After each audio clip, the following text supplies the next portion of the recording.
Let's pray. Almighty God, in your wisdom and goodness, have appointed the officers of leaders and county assemblies for the welfare of society and the just government of the people. We beseech you to behold with your abundant favor as your servants, whom you've been pleased to call to the performance of important trust in this republic. Let your blessings stand upon us here assembled, and grant that retreat and consider all matters that shall come under our deliberation in so just and faithful a manner as to promote your honor and glory, and to advance the peace, prosperity, and welfare of our county and of those whose interests you committed to our church.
And I want to advise the quorum bell be rung for the first 5 minutes.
Kindly take us through the order of the day.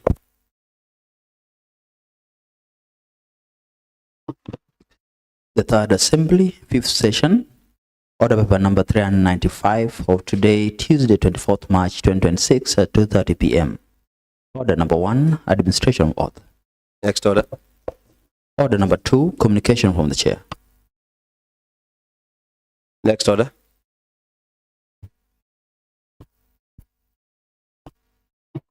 Order number 3, messages. Next order. Order number 4, petitions. Next order. Order number 5, papers. Next order. Order number 6, notices of motion. Honorable Regina Kizito. Thank you, Honorable Speaker. Honorable Speaker, I wish to give a notice of motion that this House approves technology-facilitated gender-based violence for inclusion in the review of the Kisumu County SGBV policy. Thank you, Honorable Speaker. Next order. Order number 7, statements. Statement time. Honorable Regina. Honorable Speaker, I rise pursuant to Standing Order number 41-2B to seek a statement from the Chairperson of the Joint Committee on Agriculture, Livestock Development, Fisheries and Irrigation, and the Committee on Finance and ICT regarding the inordinate and unexplained delay in the implementation of the Kisumu County Cess Act 2024. Honorable Speaker, the Kisumu County Cess Bill 2024 was duly considered, debated, and passed by this assembly more than 1 year ago. The bill was subsequently assented to and became law. The enactment of this legislation was intended to 1, streamline cess collection within the agriculture, livestock, fisheries, and related value chains. 2, to harmonize cess rates across sub-counties. 3, to seal revenue leakages and to enhance the county on-source revenue. However, more than 12 months since its enactment, the Act remains either partially implemented or wholly unimplemented, raising serious concerns regarding continued reliance on outdated cess schedules, inconsistent charging mechanisms affecting farmers, transporters, and traders, weak enforcement structures at designated collection points, and loss of potential revenue critical to agricultural support programs and broader county development priorities. Cess is a strategic revenue, Honorable Speaker, instrument directly linked to agricultural productivity, market access, fisheries management, and livestock trade sectors that fall squarely within the devolved functions of county governments.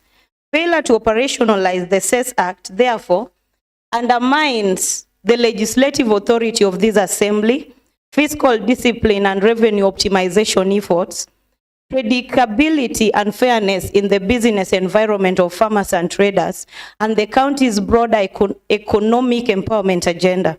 Honorable Speaker, when laws enacted by this assembly are not operationalized, it diminishes the authority of this House and risks reducing the legislative process to a mere ceremonial exercise. The doctrine of separation of powers requires that the executive faithfully implement laws enacted by the legislature. Effective oversight equally demands accountability not only in policy formulation, but also in execution. It is therefore imperative that legislation passed by this assembly does not remain dormant, but is fully implemented to achieve its intended policy and fiscal objectives.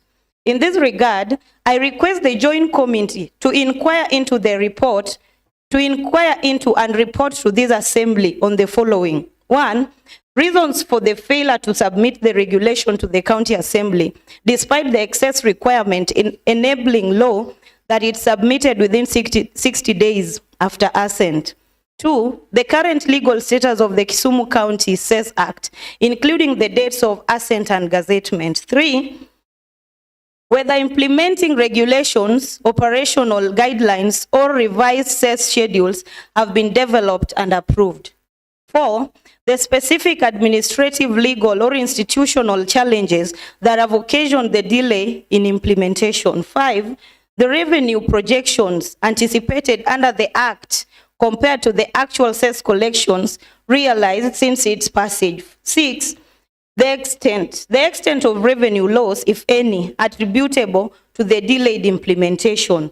7, measures taken by the Departments of Agriculture and Finance and ICT to prepare for operationalization of the Act, including stakeholder sensitization and integration into county revenue management systems. And lastly, the definitive timeline for the full implementation of the Act.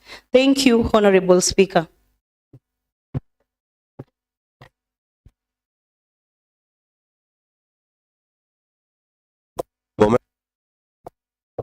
I am persuaded to direct that the statement be committed to the Committee of Implementation and not the Joint Committee of Finance and Agriculture, based on the matters raised by Honorable Regina Izito.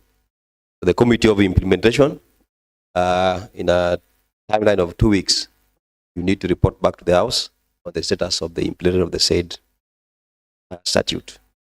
Next.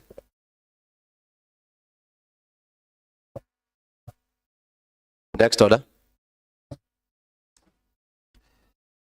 Commencement of business. Order number 8. Motion on the adoption of the report of Finance and ICT Committee on consideration of annual reports and financial statements of Kisumu County Executive for the period ended 30th June 2025 by the Honorable Karen Odhiambo. Honorable Karen. What is it, Honorable Boyton? Thank you, Honorable Speaker. Honorable Speaker, I stand to move the motion on behalf of Honorable Karen Odhiambo. I think it was communicated to the office of the Speaker. I will allow you, but we had agreed that if somebody is to move a motion on behalf of the other, there need to be communication, which I am yet to receive. But by leave of the House, you can proceed. Thank you, Honorable Speaker.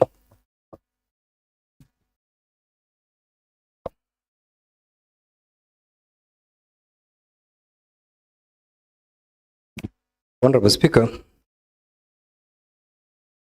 I want to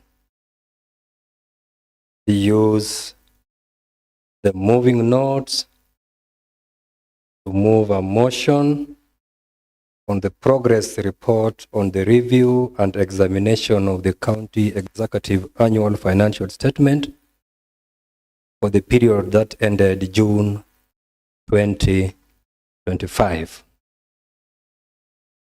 Honorable Speaker and honorable members, pursuant to the section 164 of the Public Finance Management Act 2012, the County Treasury is obligated to prepare and submit the County Executive Annual Financial Statement for the county government to the County Assembly not later than 3 months after the end of each financial year.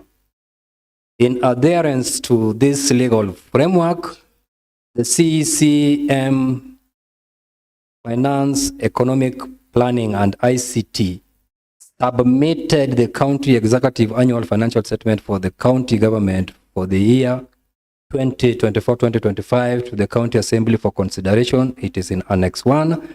Accordingly, the report was duly tabled on the floor of the House on 10th September 2025 and committed to the Sectoral Committee of Finance and ICT for scrutiny in line with the Standing Order number 193.5 and the second schedule. Mr. Speaker, sir, and honorable members, this report presents the county budget execution status covering the period 1st July 2024 up to 30th June 2025 with comparative actual achievements and budget amount for the previous financial year. Also included in the report are the annual budgeted revenue and expenditure for the financial year 2024-2025. During the period that ended 30th June 2025, the county drew a total of Kenya shillings 9,476,895,185 from the county revenue fund against final revised budget of 14,645,872,551. Mr. Speaker, sir, and honorable members, we have conducted a comprehensive examination of this annual financial statement, made key observations and concerns which were addressed to the county treasury, but no response has since been provided to date. Honorable Speaker, I now take this opportunity to express my sincere appreciation to the office of the clerk for the logistical support which was provided throughout the committee's work. I also extend gratitude to all committee members for the commitment and the invaluable contribution during our engagement. The fiscal analyst and the technical staff for their diligent work in interpreting and synthesizing the financial information, offering deeper insight into the statements. Additionally, I acknowledge the Secretariat for their meticulous coordination and production of this comprehensive report. It is now my distinct privilege and honor to present this progress report of the committee on the consideration of the County Executive Annual Financial Statement for the period ended 30th June 2025 for careful consideration. Honorable Speaker, one, the report contains processing of the annual financial statement, which in the main report is on page 6 and page 7. And here, Honorable Speaker and honorable members, the committee dedicated considerable time and efforts towards the examination and the review of the County Executive Annual Report and financial statement for the financial year ended 30th June 2025. In undertaking this mandate, the committee convened a total of 5 meetings during which members deliberated, interrogated, and scrutinized the accounts. Arising from the deliberation, the committee identified several materials, concerns, and inconsistency with the financial statements. These issues were formally communicated to the county treasury via the letter reference CAK/FECP and ICT volume 6 dated 6th October 2025, requesting clarification and submission of the supporting documentation.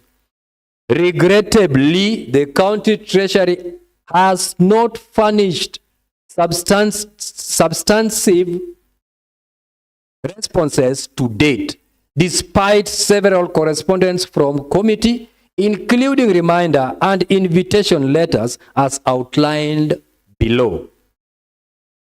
Reference CAK/FECP and ICT volume 6 dated 6th October 2025. Forwarding of concerns is in annexed Roman number 2.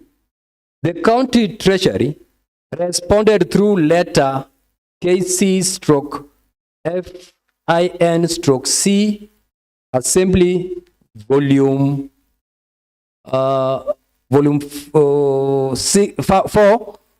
346, that is in Roman, dated 29th October 2025, and it is in Annex 3, in which the CECM for Finance requested an extension of time for submission of response from the initial deadline, which was 13th October 2025, to 7th November 2025. However, the county treasury failed to honor its own revised time deadline.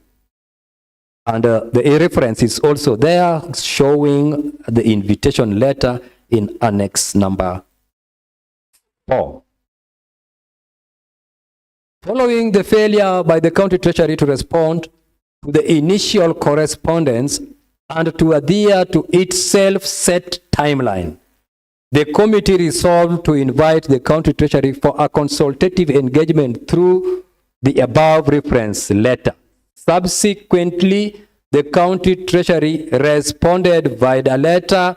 Reference is given there and dated 25th February 2026, and it is in Annex 5, Roman number, requesting an extension of 5 working days from the scheduled meeting of 26th February 2026, proposing to appear before the committee on 5th March 2026. I believe, honorable members, you are very keen on these datings that I'm mentioning.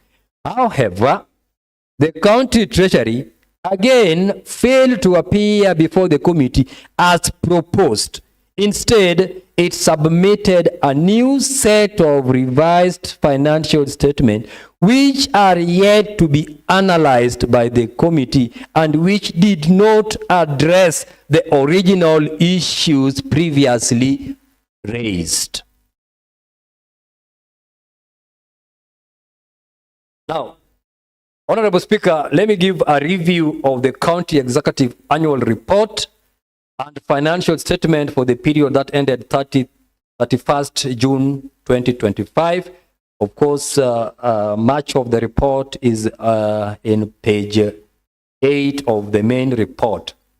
Just to highlight a few, Honorable Speaker and Honorable Members, the committee has critically reviewed and analyzed the following statements under the County Executive Annual Report and financial statement for that period. And they are been mentioned here. 1, statement of financial performance. 2, statement of financial position. 3, statement of change in net assets for the year ended 30th June 2025. 4, statement of cash flow.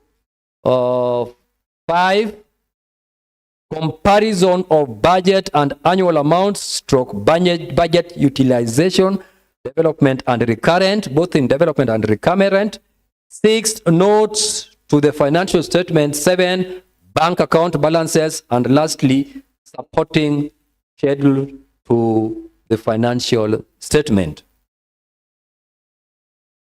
In this report, statement of the financial performance for the year ended 30th June 2024, with reference on the main report that is on page 8 and page 9, we have summarized it here, and the descriptions are here, where we have the description in this table, notes where they are available, and the period in terms of cash is also indicated on the last column. This table is, let me just highlight it. There is revenue from non-exchange transition. 1, transfers from CRF. That is in page 6. There is 9,265,998,957, giving us a total revenue at the same 9,265,998,957. Expenses. Employees cost is in page 7 with a total of 5,845,833,967. Use of goods and services in page 8, giving us a total of 2,682,26,575. Transfers to other government entities, that is in page 9, 481,235,270. Then there is depreciation and amortization expense at page 10, which stands at 18,957,280. and 88. Other grants and subsidies at 76,675,000. Then the finance cost, which is in note 12, at 4,485,795. Social benefit is not indicated, and then giving us a total expenses of 9,108,213,895. We have a column for grain loss on sales of assets, which is 0. Grain loss of foreign exchange, 0. Gains loss on fair and value investment, also 0, and impairment loss 0. So if we look at this, Honorable Speaker, the surplus stroke deficit for that year is giving us 157,785,062 shillings.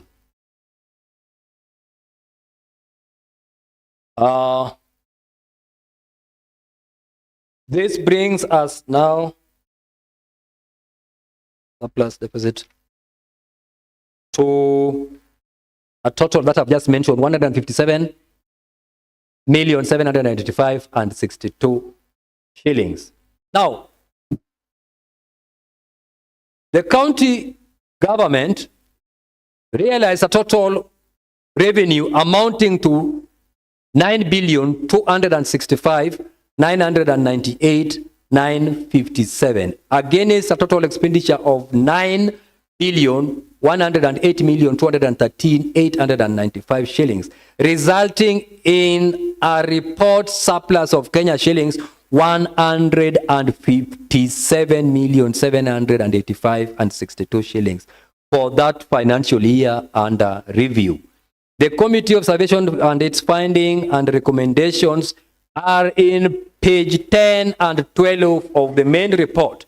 Mr. Speaker and honorable members, following a comprehensive review and interrogation of the County Executive Annual Statement for the year 2024-2025, the committee identified and flagged several critical issues, which were subsequently forwarded to the County Treasury for response and clarification.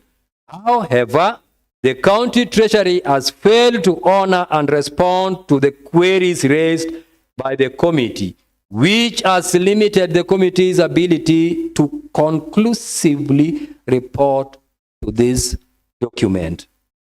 The matrix below outlines the committee observation and its finding. We have area of concern on that table, then followed by issue, the reference is given, and the response from the county treasury. One area of concern is cash and cash equivalent. The issue here that the committee picked, Honorable Speaker, is that cash balances reported under cash flow statement of Kenya shillings 463,657,602 and Kenya shillings 1,660,130,515 under the statement of financial position, giving a variance of 1,196,472,912. This variance needed an explanation and amendment from the financial statement, and in this, the response that the committee got from the executive is nil. Trade and payable, that is concern number 2. In this legal dues, it is observed following legal due brought forward Kenya shillings 2,682,735.76 shillings. The legal dues carried forward was Kenya shillings 1,870,363,993. giving us a difference of Kenya shillings 812,372,083 shillings. This we directed them to provide a movement schedule showing opening balance, payment made during the year, and new obligations, if any, and the closing balance. It is in reference in page 2, note number 17. The response that the committee got from the county treasury was nil as pertaining to that issue. Now, pending bills. This is also an area of concern. In pending bills, it was observed as follows. Verified bills that was brought forward before the committee was 2,846,885,847. Then there is carry forward of Kenya shillings 4,597,593,790. This is in page 36, note number 17. The response that the committee got was nil. In that response, the committee wanted to be provided with a schedule of the new verified pending bills that was incurred in that financial year, categorized into current and development, and this was not provided by the CEC for Finance and Economic Planning. Property, concern number 4, property, plant, and equipment, that is PPE. The value of county land asset is reported to be Kenya shillings 19 million. We wanted, as a committee, to provide valuers report supporting the stated figure. And this report or the response, as indicated there, we, as a committee, never got. On the same, the committee also had a figure for office equipment, furniture, and fitting. The committee realized that it had not been provided in the PPE schedule. Justify the omission and disclosure. This was a concern. And disclosure of the figure. This one also, the county executive did not respond. And C of the same, B and P, is motor vehicles. Only the value of additional motor vehicle of Kenya shillings 5,227,978 are listed in the PPP schedule with no opening balance disclosed. So they wanted to give an explanation, the omission, and provide the current value of all motor vehicles being owned by the county and supporting valuation report. This concern got a nil response. Next was net cash flow from operating activity. There is a variation in the report figure for net cash flow from operating activities as reported on the statement of cash flow and notes to the FS, that is cash flow statement of Kenya shillings 617,398,745.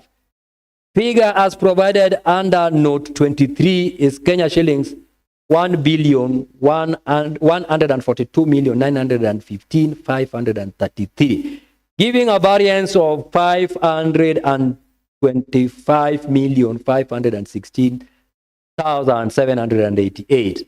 We needed a justification of this variance and reconcile the figure that they needed to do for further correctly labeling the note as given to that effect. This also is in page 6 and the note is 23, page 42 and page 43. Here again, Honorable Speaker, the committee did not get any response from the executive. The next one was notes arrangement. Explanatory note 7 has been misclassified as miscellaneous review, whereas it should be employee cost. Amend and properly number the note. That is what the concern of the committee was. And the response to this for the amendment was also not received from the county executive. Then we had accumulated supplies. We have reported accumulated surplus of Kenya shillings 11,471,734 in the statement as already been seen. So we wanted the CEC to provide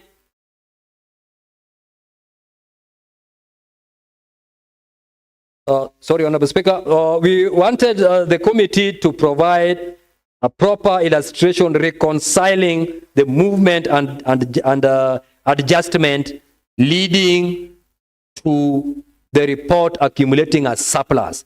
This also, to our regrets, the CEC did not give a response. Receivable from exchange transaction. We notice that the disclosures indicated that receivable from non-exchange transaction has increased as follows. Financial year 2023-2024, 5,151,662. The following year, financial year 2024-2025, 32,987,989. An increase of 27,836,323. We wanted to provision of annexes to explain the nature of this receivable, the adjustment made, and the collection status. This reference is in note 14, page 32, and our response is that we never received any response from the county executive. Last but not least, Honorable Speaker, is statement of changes in net asset. The item adjusted net asset, it quotes, of Kenya shillings 1,156,691,644 is included in the statement of changes in net assets without references to notes. So we requested that they provide notes explaining its computation and describe the nature of the adjustment. This was in page 5 of the report, and the response was also nil. Employee, the next concern, which is the second last, is employee cost variation or variance, sorry. The figure for the employee cost is reported as Kenya shillings 5,467,519,414. Under the final report, whereas the same is reported at Kenya shillings 5,304,839. Under the statement of the cash flow, giving a variance of Kenya shillings 26,785,425. They were instructed to explain this variance and give the accurate figure for the employee cost. This one is also in reference to page 6 and 8, and there was no response to that concern. Lastly, Honorable Speaker, is finance cost variance. The committee wanted to be provided with the adequate explanatory notes for Kenya shillings 50,044,818 budget for the for finance cost and justify its flow utilization, which was rated at 0%. The response was never received. Now, Honorable Speaker, a request for extension of time.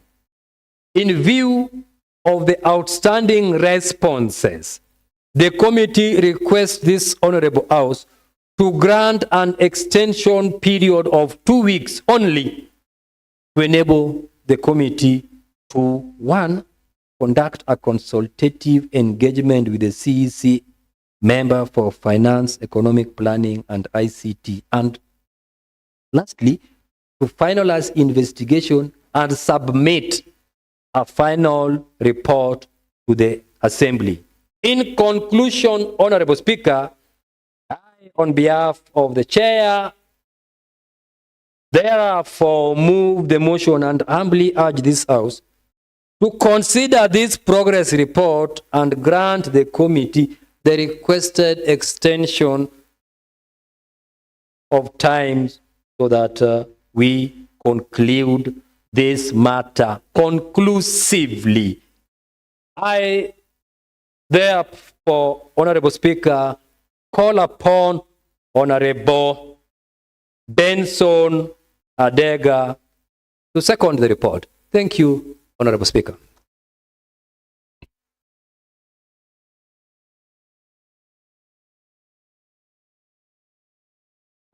Honorable members, the motion adoption of the report of the Finance and ICT Committee on consideration of annual reports and financial statements of Kisumu County Executive for the period ended 30th June 2025 have been moved, seconded.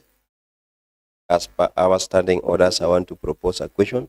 I propose that the motion is open for debate.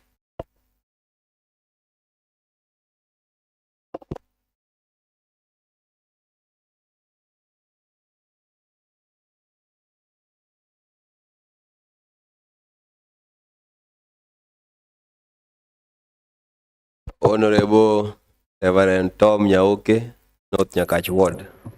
Thank you, Mr. Speaker, for giving me this opportunity. Mr. Speaker, I have gone through the report. In fact, as my able Chair, Honorable Boyton, was reading the report, actually I had made the effort to go through too. But Mr. Speaker, there is one notable thing in this report, and that is, we are informed in this report that following the comprehensive review and interrogation of the county annual financial statements for financial year 2024 and 2025, the committee did flag quite a number of issues, Mr. Speaker. And if you look at the issues that were flagged by the committee, Mr. Speaker, those ones should have formed the backbone of that particular statement, Mr. Speaker. But then you find that they were either omitted to be included in that report, possibly by just omission or by intention, that such information were not included in that financial statement, Mr. Speaker.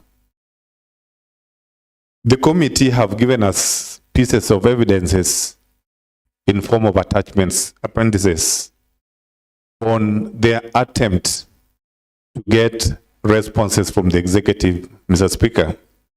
But we are reliably informed in this report that no attempt was made to respond to these very important issues that were flagged. Mr. Speaker, it therefore tells us that that particular statement for that given financial year fell short of the PFM Act with its regulations completely. Mr. Speaker, we would not have had any reason to accept the request of this committee to give them 2 weeks extension of time.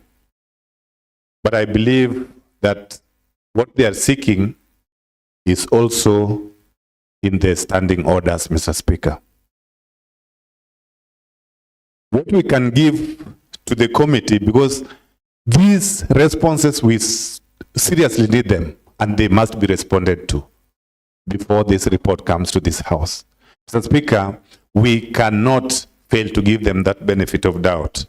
We have seen the struggle they have had with the respective department of not responding, but then that may not get us somewhere if we do not approve this particular report, so that we give them the extension of time to make sure that that report and these responses are there, Mr. Speaker.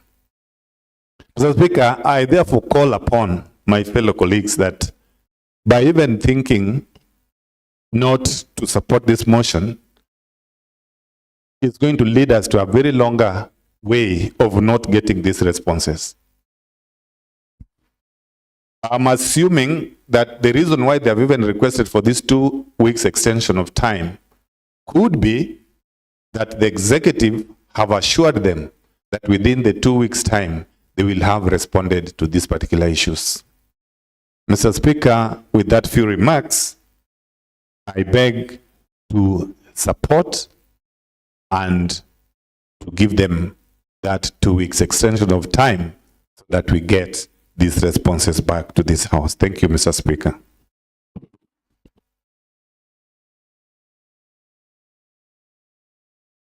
Sir, Honorable Bas. Thank you, Mr. Speaker. Mr. Speaker, I also rise to support the 2-week extension that the committee has requested, considering the fact that important questions have been raised in this document. More so considering the fact that as the custodians of oversight over the executive to ensure accountability, these questions must be answered. So I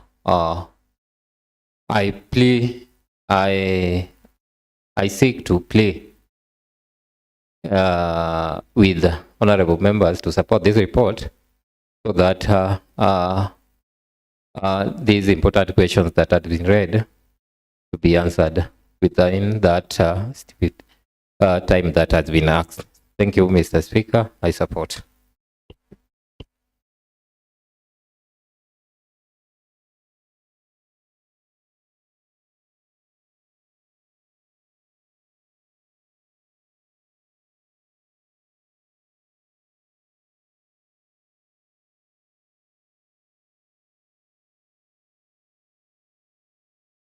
Honorable. Thank you, Mr. Speaker. Mr. Speaker, I strongly want to oppose the extension of time as requested by the Committee on Finance and ICT. Mr. Speaker, this request is a joke and a mockery to the House. Mr. Speaker, this report was committed to this committee on the 10th of September 2025 with a 21-day working term to respond to the House. Mr. Speaker, 5 months down the line, after the due date, the committee is coming to tell us to give them 2 more weeks to complete their report. What will they do in 2 weeks that they could not do within the 21 days or the 5 months after the due date of submission? Mr. Speaker, financial statements are usually given to Committee on Finance to work on and submit to finance, to the department to correct any errors, omissions, or any other issues arising before the Auditor General works on such statements.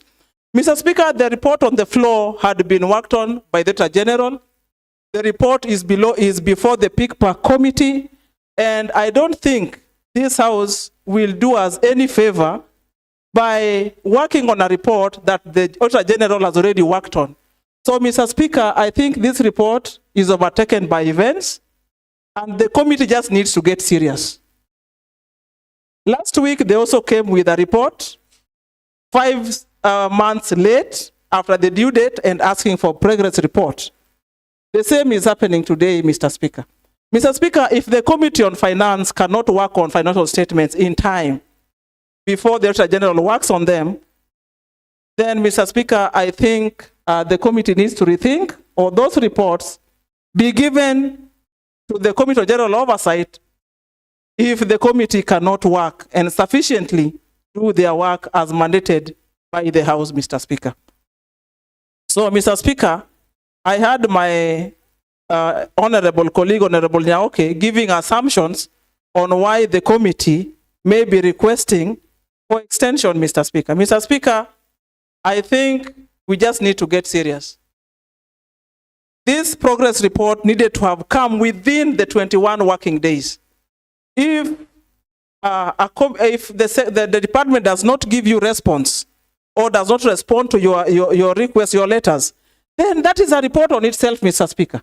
We don't have to wait for reports to expire, to become overdue, then come months later to ask for progress reports to continue working on something that is obsolete, Mr. Speaker. So, Mr. Speaker, I want to oppose the granting of these 2 weeks because it has been overtaken by events. This report is already, I think the PICPA committee is almost presenting their report to the House. So let them just leave it for PICPA to work on it, because they could not, Mr. Speaker, do their mandate as granted by the House. Thank you, Mr. Speaker. I oppose.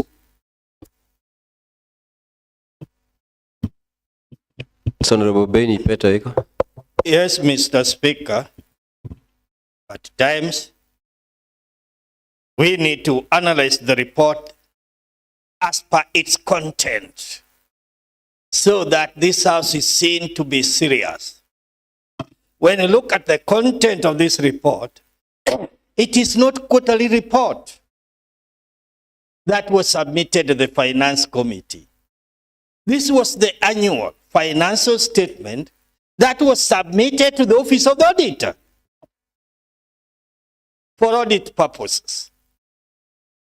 And at the Finance Committee, it was submitted in September. That was way after the end of the financial year.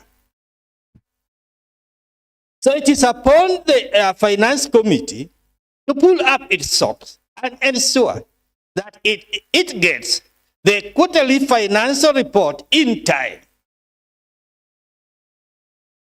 And Mr. Speaker, this is a problem, I think, in this House, where the executives are just invited, then we hear of progress report, then we shall now fail to understand the content of progress report.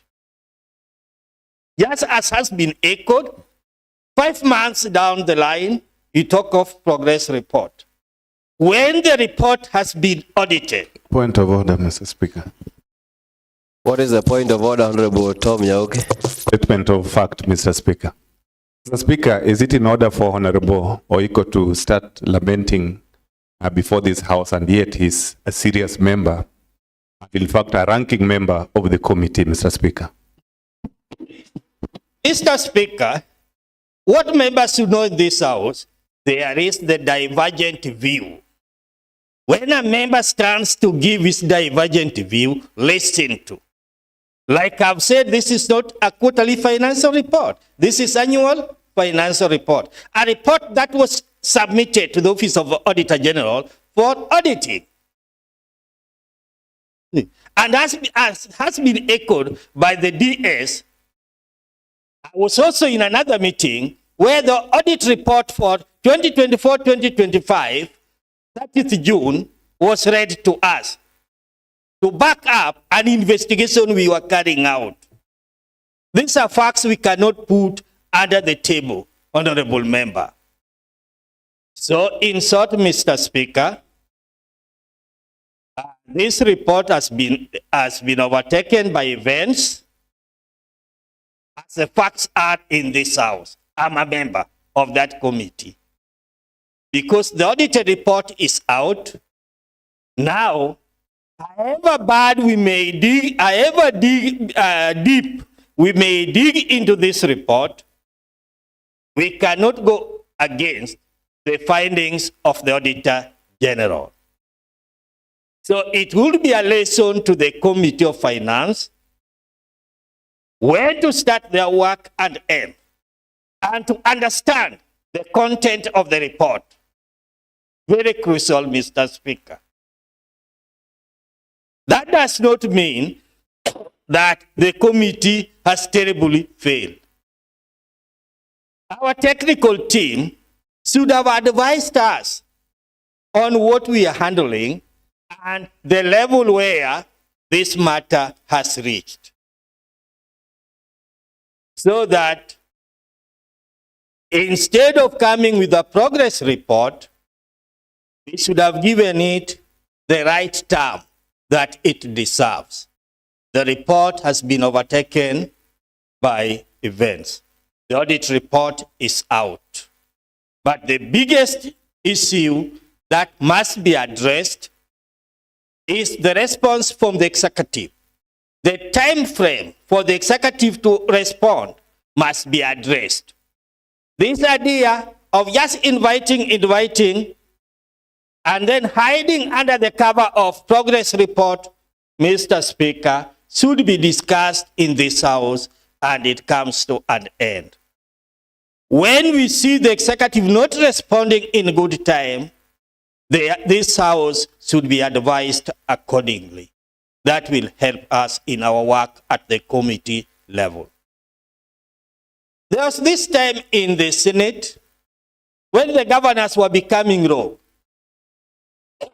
You saw the PAC committee invited the IG, and an order was given that governors who don't honor the invitation would be summoned and taken to PAC committee to answer the questions. If we go that way, the executive will see the sense of responding in good time to enable the committee not to be caught where the finance committee is now. That is the truth, my colleagues. And with those few remarks, Mr. Speaker, I hope this is a learning lesson for this House, and your office will take it seriously so that we are so directed. Thank you.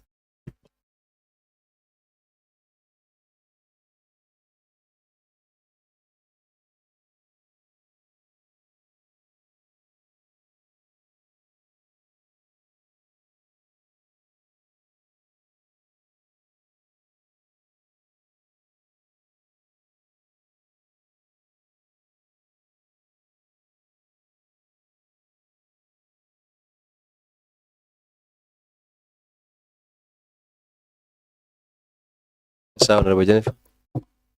Thank you, Mr. Speaker. I call the mover to reply.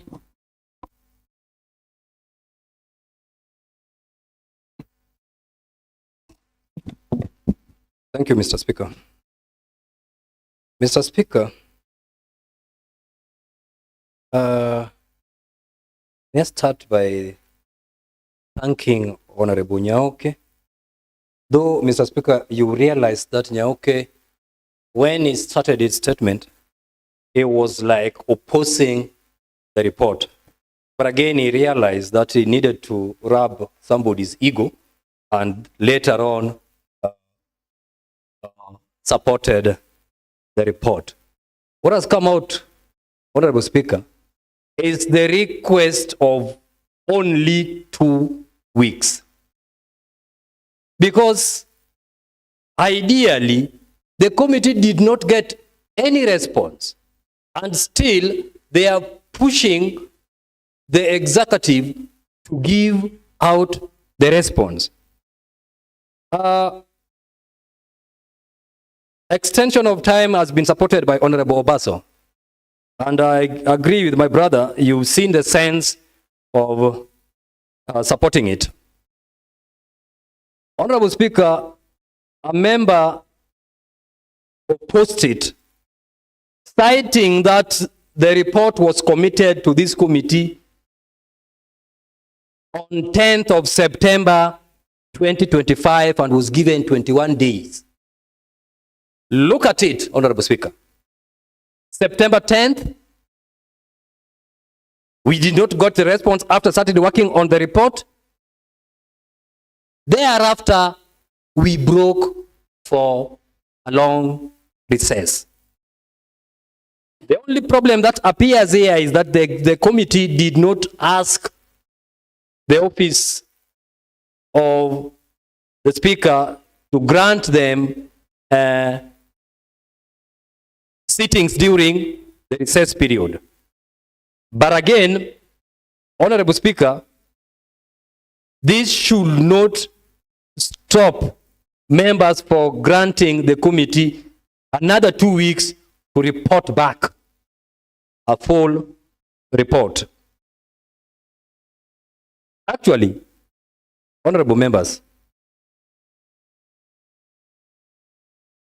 what do you expect the committee to do if the response is not given from the executive? Invitations are done. Summons are done. They have not appeared. We have to report back to the House. And our reporting, we have only requested for 2 weeks. That doesn't break a bone. Grant us 2 weeks, we come back and now give recommendation as a committee.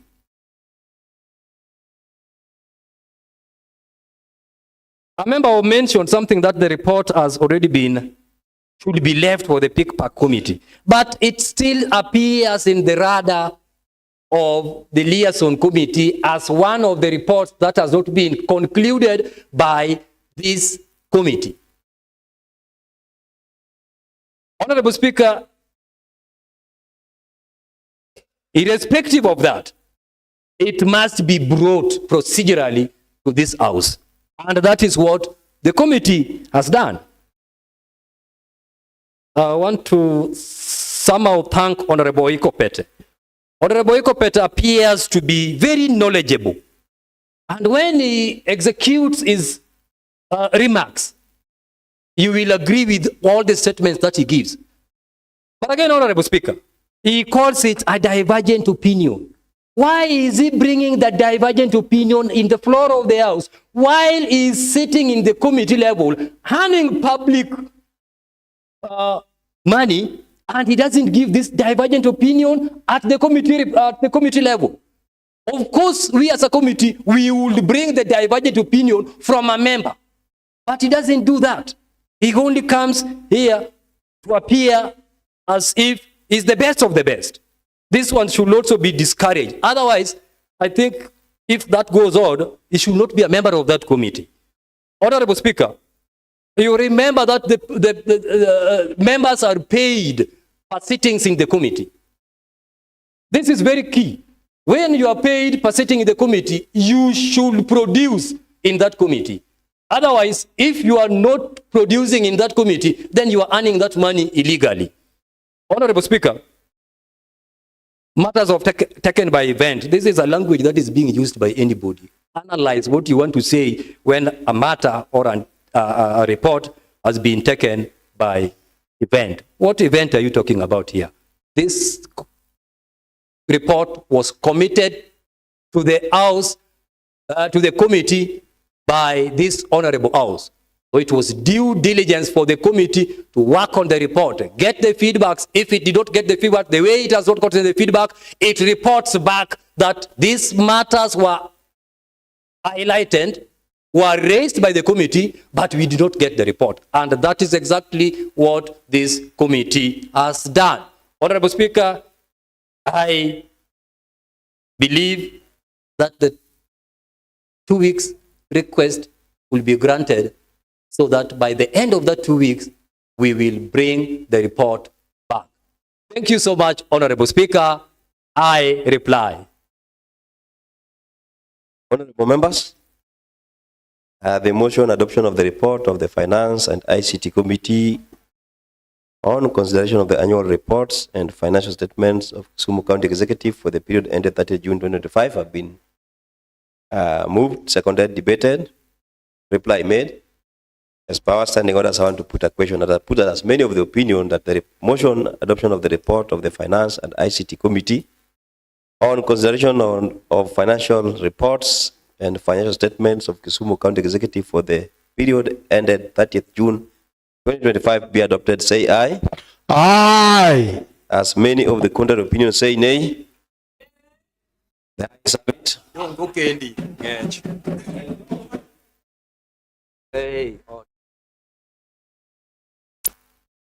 The ayes have it, and the motion adoption of the report of the Finance and ICT Committee on consideration of the annual reports and the financial statements of Kisumu County Executive for the period ended 30 June 2025 have been adopted today, Tuesday, the 24th of March 2026 at 15:41 hours. I want to direct that in 2 weeks' time, the committee should bring back the report and the committee of implementation to help us follow up on the same. So when you say 2 weeks, it must be 2 weeks. And honorable members, like we agreed, a report is a report.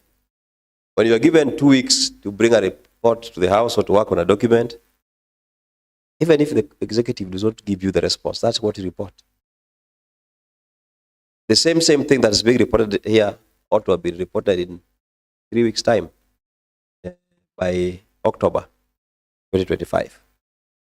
But it's quite unfortunate that it takes 5 months for that kind of report to be brought here.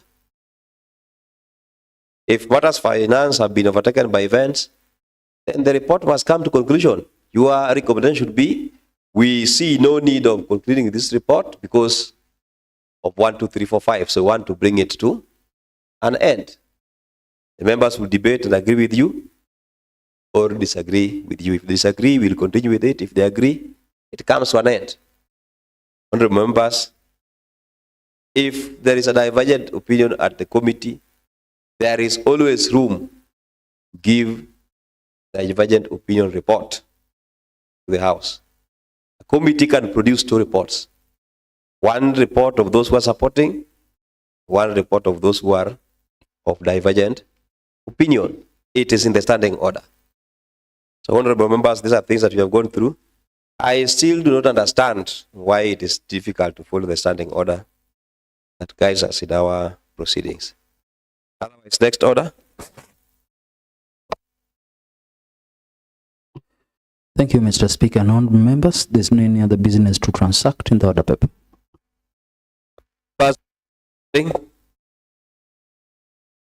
There being no any other business in the order paper, the House stands adjourned until tomorrow, Wednesday, the 25th of March, 2026 at 9 a.m.